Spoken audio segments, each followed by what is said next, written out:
je t'emmène à un événement un peu exceptionnel, un peu particulier. C'est le Marathon de Paris 2026. Ça sort un peu du BTP, de mes habitudes. Mais bon, je vais le faire avec 3 autres influenceurs, on va être 4. Du BTP, Lucie, Johan et Emilien. Donc je vais te faire vivre ce week-end. Tu vas voir, ça va être dingue. Donc là, on file chercher les dossards. Ce marathon de Paris, je l'ai déjà fait il y a 9 ans. Je savais que ce serait très compliqué à refaire. Il y a 9 ans, c'était déjà un bel échec, franchement, par rapport à ce que je m'étais promis. Mais là, j'ai eu une opportunité de dingue et j'ai dit, allez, il faut que je le retente.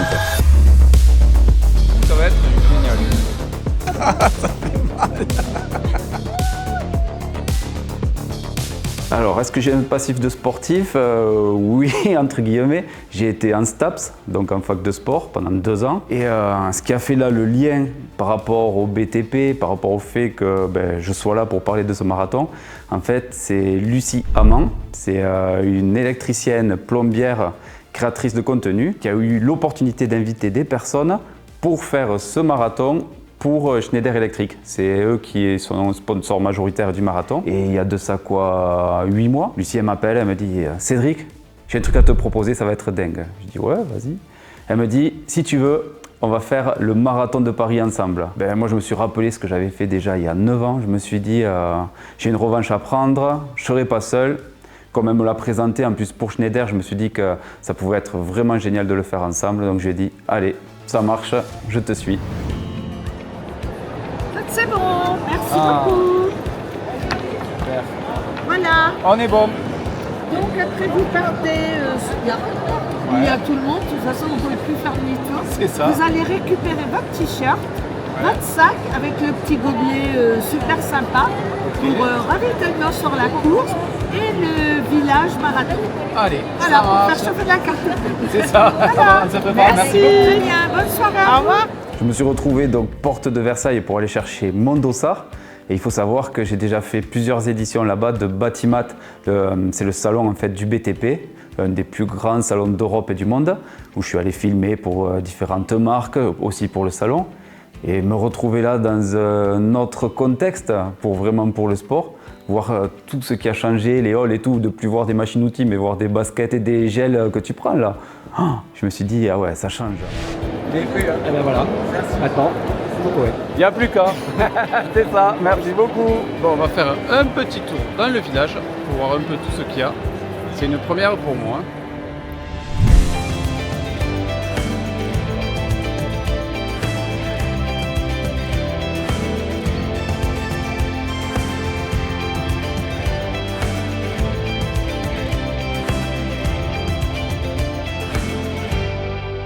Il faut savoir que là, on est dans l'espace Schneider. Et d'ailleurs, c'est grâce à eux qu'on est là aujourd'hui. C'est grâce à eux que j'ai eu cette place pour le marathon. Donc voilà, c'est super qu'ils sponsorisent cet événement parce que la santé, c'est primordial. Schneider, déjà, c'est une marque qui mise tout sur l'écologie. Ils sont à fond orientés sur ça, donc ce sont des très belles valeurs. Ils nous ont amenés avant le marathon à leur siège pour nous présenter tout ce qu'ils faisaient pour l'écologie. Ils sponsorisent le marathon de Paris depuis des années et ils sont allés dans cette continuité-là parce que c'est bien de pouvoir montrer en fait les valeurs de l'écologie, vraiment ce qu'on peut faire pour la planète. Et quoi de mieux qu'un événement comme ça, de parler de la santé, de se déplacer à pied. En plus, tu vois que chaque année, ils mettent en place des choses pour aller dans le sens de l'écologie. Cette année, on n'avait plus de bouteilles, plus de gobelets. Il fallait qu'on ait chacun nos récipients pour pouvoir s'alimenter en eau et pouvoir transporter. Donc moi, j'avais mes petites flasques que je remplissais. Moi, je me souviens qu'il y a 9 ans, t'arrivais, t'avais donc les gens qui exposent au ravitaillement toute la nourriture, les boissons, les bouteilles et tout. Et t'arrivais, tu prenais ta bouteille, tu buvais 3-4 gorgées, tu jetais la bouteille. T'avais des bouteilles partout, partout, partout. Alors que là, c'était vraiment, vraiment propre. Tu sens que ça a fait un effort. Et c'est pour ça que j'adore cette marque. Et c'est pour ça d'ailleurs qu'ils travaillent avec Lucie. Donc ils avaient ce programme-là d'influenceurs pour mettre en avant justement tout ce qu'ils font pour la planète. Et en même temps, pourquoi pas le faire dans un moment ludique comme le marathon. Donc pourquoi pas le faire dans un moment ludique comme le marathon. Donc c'était vraiment joindre l'utile à l'agréable. Quand je suis arrivé du coup au village, moi j'étais je crois le 2e ou le 3e à arriver. Donc Schneider avait un hall pour accueillir les personnes plus ou moins VIP. En fait, c'est tous les gens de l'entreprise qui allaient faire le marathon, des invités comme nous. Donc je suis arrivé et je me suis retrouvé avec Lucie, sa famille, mais il y avait aussi 2 autres influenceurs. C'était Johan, qui a l'entreprise Matériaux, négoce de matériaux, il y est sur Instagram, c'est Matériaux. Et Émilien, le maçon breton, c'est aussi un maçon de Bretagne, que Lucie a invité, à qui elle a proposé de faire le marathon. Et moi, ce que je trouve impressionnant, c'est que quand déjà tu vois le quotidien d'artisans qui sont sous l'eau, en plus c'est des métiers très physiques. Quand tu vas prendre Émilien qui va monter des murs toute la journée et se dire que derrière il faut faire la préparation marathon, aller courir, aller faire 20 bornes en suivant après ta journée de chantier, moi je trouve ça vraiment formidable parce que moi je veux dire, je filme, c'est beaucoup moins physique que ceux qui font et j'ai trouvé ça dur. Donc à leur place, il faut une force mentale hors du commun. Et pouvoir partager ça avec eux, je me dis que ce sont des modèles parce que franchement, ils ont fait des performances de fou. Et pour ça, je les admire.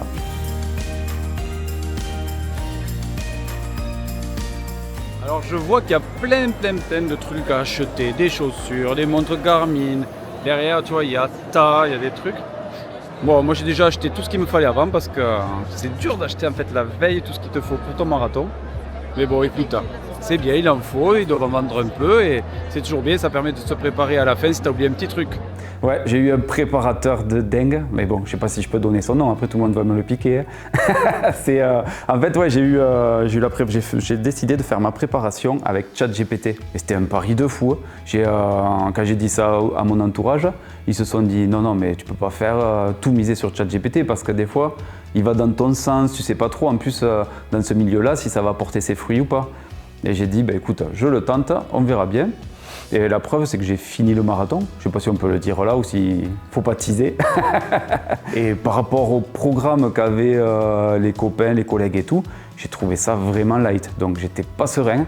Je voyais qu'eux faisaient des sorties des fois de 3 heures. Moi, c'était maximum des sorties de 2 heures. Et je me disais que j'allais jamais être prêt.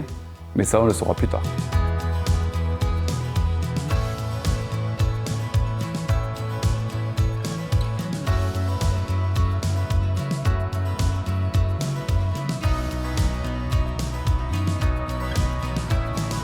Bon, je pensais pas voir autant de monde, de choses au village. C'était super intéressant. Maintenant, place à la course. Une fois qu'on a récupéré tous nos dossards, on s'est tous réunis. On a fait un tour des stands, on a regardé après dans le village ce qu'il y avait, les nouveaux produits, nouvelles technologies. Et après ça, on a été soignés comme des coqs en pâte par Schneider, parce qu'il faut savoir qu'ils nous ont réservé l'hôtel Pullman de la Tour Eiffel. Mais juste quand j'ai vu l'adresse, j'ai dit oh là là là là là là, comme les stars. Déjà, moi c'est la première fois que je suis dans un hôtel où je suis au 8e étage, pour te dire. Normalement c'est 2e, 3e étage. Donc on a pris notre chambre, j'étais accompagné de ma femme et on s'est installé. Et le soir on avait rendez-vous ensemble pour manger. Donc on a décidé de manger au restaurant de l'hôtel. On s'est retrouvés, donc il y avait Johan et Émilien. Lucie était allée rejoindre sa famille. On a voulu manger des féculents parce qu'on s'est dit bon quand même, il y a le marathon et tout. Mais j'ai craqué, Johan a demandé un verre de blanc. Donc j'ai craqué parce que j'aime bien ça, donc j'allais demander un aussi. Ça faisait 1 mois que je n'avais pas bu d'alcool. J'ai craqué, bon ça va, ça ne m'a pas porté préjudice, mais j'étais pas serein et je l'ai savouré. Cédric, t'as quoi toi? Moi ça, je dégèle. Et après je mise tout sur le verre de vin. Tu vois, c'est le verre de vin blanc la veille. Ça fait la diff. Il est 7h, c'est le jour du marathon. Et là, on va prendre le petit déj au Fouquet. C'est quand même la classe. Je sais pas si on va pouvoir trop manger. Bon, écoute, on va voir ça. Regarde.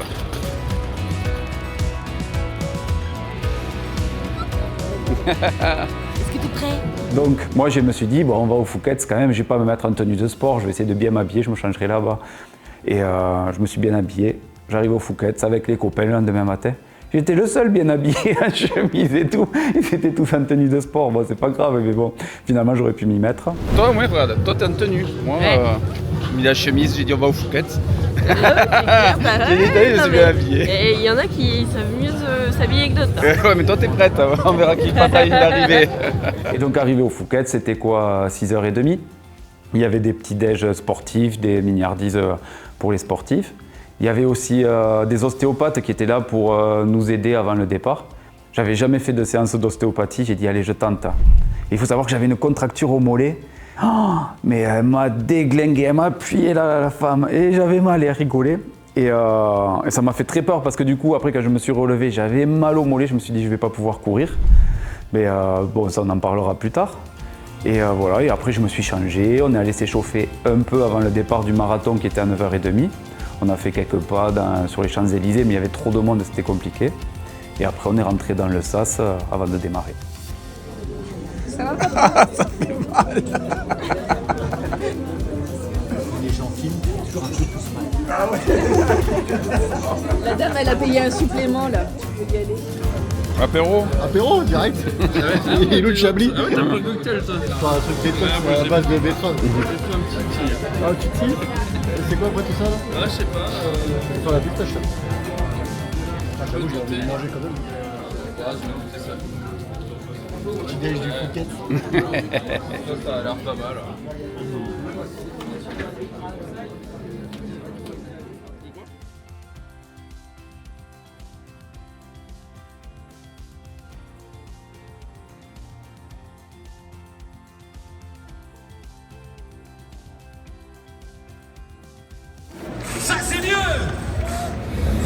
On y est, bientôt le départ, et je peux te dire qu'il y a un monde de fou, ça va être génial. Il faut savoir que pour le marathon de Paris, tu as des sas. Donc en fonction du temps que tu estimes que tu vas pouvoir faire, tu rentres dans des sas. Par exemple, quelqu'un qui se dit je vais le faire en 3 heures, il y a des sas pour les personnes qui vont le faire en 3 heures. Ça permet d'avoir les personnes qui courent le plus vite devant, les personnes qui courent le moins vite derrière et de ne pas se gêner. Sauf que nous, il fallait qu'on fasse toute notre communication ensemble.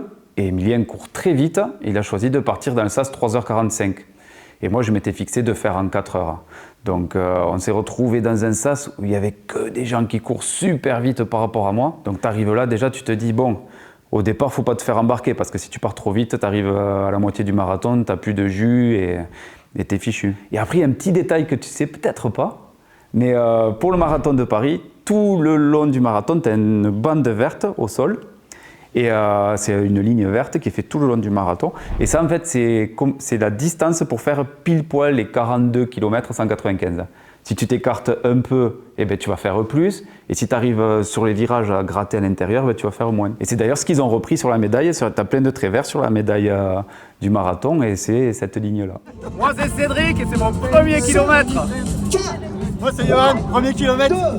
Moi c'est Emilien, c'est mon premier kilomètre. Moi, c'est Gaëtan et c'est mon premier kilomètre. Moi c'est Lucie et c'est mon premier kilomètre. Vous êtes chaud? Ouais, regarde, ma caméra.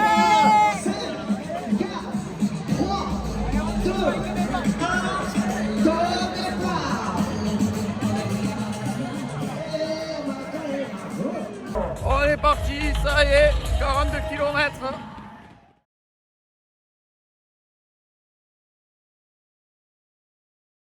Et ben moi, tout le départ, j'adore. Quand tu vas passer, t'arrives, tu démarres sur les Champs-Élysées, t'as tout le monde qui t'acclame. Bon, ils acclament leurs proches, mais moi, je l'ai pris pour moi. et après, tu passes devant le Louvre et tout. Ah ouais, les premiers kilomètres, ils sont géniaux. J'ai eu en plus ma famille qui m'a fait coucou, là, qui m'a encouragé au 7e et au 15e.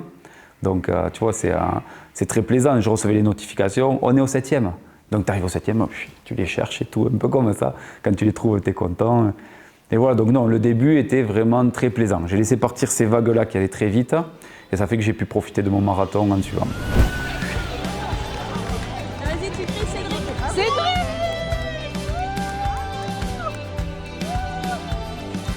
Bon, je suis au kilomètre 20, tout va bien pour le moment. Donc à moitié de fête, 2 heures pile.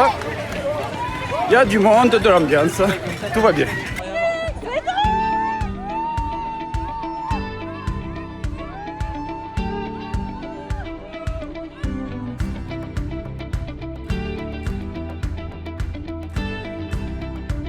Il y a 9 ans, c'est ici que j'avais explosé.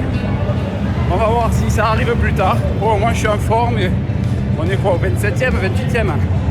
Allez!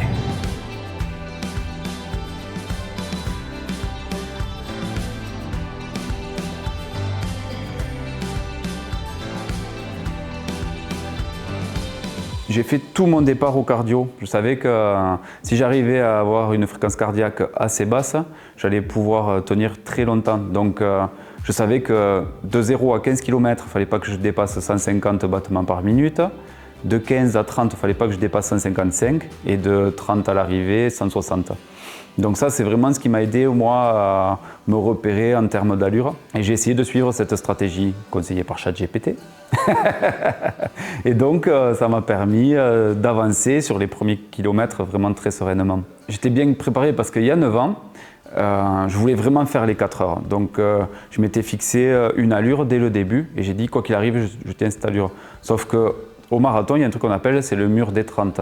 À 30 km, au 30e kilomètre, souvent, tu as toutes tes réserves de sucre qui tombent et c'est en fait les réserves de graisse qui doivent prendre le relais pour générer de l'énergie. Sauf que ça demande beaucoup plus d'efforts à l'organisme pour générer de l'énergie à partir de la graisse. Et souvent, les gens, ils n'ont plus d'énergie au 30e. Il faut savoir qu'il y a 9 ans, il y a un truc qui m'avait marqué. Tu as plein de tunnels là sur les quais de la Seine, et tu as la Tour Eiffel, tu vois la Tour Eiffel au loin. Et il y a un gars, moi je le vois sur une montée, marcher bizarrement, short jaune fluo, et le pauvre, il avait les intestins qui avaient lâché. Et ça, c'est une image qui m'avait marqué. Et je savais que donc, voilà, le mur des 30, c'est quelque chose qui arrive à beaucoup de personnes, et je ne voulais pas le vivre. Donc voilà, je m'étais préparé à courir plus lentement peut-être que ce que j'avais prévu, que les 4 heures, pour passer ce passage-là. Mais à aucun moment j'ai douté. Je crois que je n'ai pas marché une seule fois. Et déjà pour moi c'était une belle victoire parce que plus les kilomètres avançaient, plus je voyais qu'il y avait des gens qui marchaient, qui souffraient et tout. Donc ça, pour moi ça a été une réussite.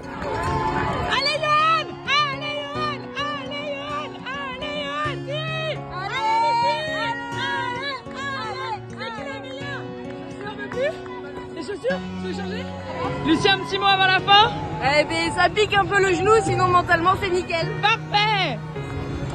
Et j'étais trop bien, j'ai suivi Gilbert là, tout du long, nickel. Je sors un semi à 2,20, parfait. Allez! Allez, Lucie, c'est rien pour toi! C'est rien pour toi, vas-y, t'es la meilleure! Allez! Allez! On arrive au dernier, 42, je suis mort. Allez.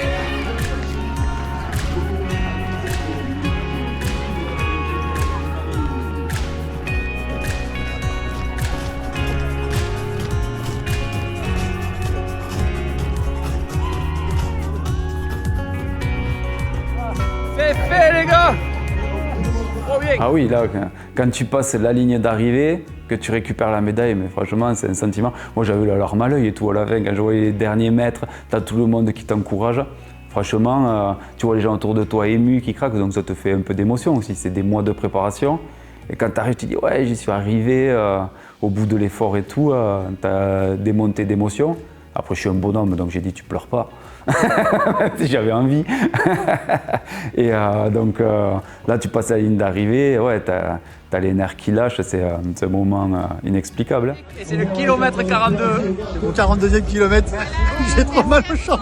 Merci. Emilia, ça y est, premier marathon, 42 km. C'était facile. Bon, moi c'est Lucie, 42e marathon, plutôt fraîche. 42e marathon. Allez, Hyper allez, fraîche. allez, c'est bon. 42e, c'est mon 42e kilomètre. Et toi, Cédric? Et moi c'est Cédric, 42e kilomètre du marathon. Je remercie Johan de m'avoir porté les 10 derniers kilomètres. Voilà, petite conclusion, marathon terminé. Petite bière, du monde derrière. Bel événement. Franchement, merci Schneider, c'était dingue. Et nous on se dit à bientôt. Ciao. Lucie, elle a fait, je crois l'année dernière, elle avait fait plus de 5 heures, 5h20, quelque chose comme ça. Et là, elle a fait 5h01, je crois, si je ne me trompe pas, donc elle a réussi son pari. Johan, il n'avait jamais fait le marathon, donc lui, il voulait le finir. Il faut savoir que Johan, moi j'avais mes gels, j'avais acheté le gel et tout. Lui, il est parti, il courait, il mangeait des dragibus pour avoir du sucre. Donc ça, c'est fou. Et il s'est blessé au 30e. Au 30e, je lui suis repassé devant. Il a eu mal à la cuisse et tout, des crampes. Donc il a terminé, je ne sais plus, en 4h40 peut-être. Je dirais des bêtises, je ne sais plus exactement. Et Emilien, pareil, il voulait le faire en 3h45 du coup. Il a mis 4h04, il a eu des crampes aussi à la fin. Et moi, j'ai mis 4h20. Donc je suis content, ouais, c'est bien. Franchement, au-dessus de 4h30, j'aurais été déçu. Là, par rapport à la préparation que j'avais faite, je voulais surtout pas me blesser. Et donc je savais que les 4 heures, ça allait être impossible. Donc 4h20, je suis vraiment content. Avant toute chose, ouais, j'aimerais remercier Lucie et Schneider qui m'ont permis de vivre ce moment-là. Et franchement, C'était un moment que je garderai, je pense, toute ma vie en mémoire parce que c'était formidable. Et ma femme aussi, parce que pendant 3 mois, c'est pas évident, tu vis autour du marathon. Le dimanche, des fois, on n'allait pas se balader parce qu'il fallait que j'aille courir, faire ma sortie et tout. Donc ça, vraiment, remercier ma femme par rapport à ça, qui m'a accompagné pendant le marathon. J'aurais aimé vous montrer plus d'images, mais tu as envie de profiter du moment aussi, c'est un moment un peu personnel. Et quand tu cours, quand tu es à fond, focus sur ton événement, c'est pas facile de sortir le téléphone, se filmer et tout. Donc j'ai essayé à certains moments, certains points de la course où je me suis dit que là c'était intéressant de filmer. Il y en a qui l'ont fait beaucoup plus que moi, je trouve ça vraiment fort parce qu'il faut réussir justement à se détacher du moment de la concentration pour pouvoir se filmer. J'aurais aimé vous en montrer plus, mais bon, c'est quand même un moment pour moi magique et franchement je le recommande à tout le monde. Il y en a qui se battent pour des membres de leur famille, qui font leurs courses, pour faire un deuil. Il y en a qui vont le faire pour des associations, juste certains pour faire la fête. Et j'en ai même vu qui couraient suite à un divorce pour se reconstruire parce qu'ils se retrouvent seuls. Donc voilà, ça vraiment, faire un marathon, c'est un moment un peu personnel. Et je trouve que ça peut être quelque chose de beau pour quelqu'un qui a besoin de se lancer des défis.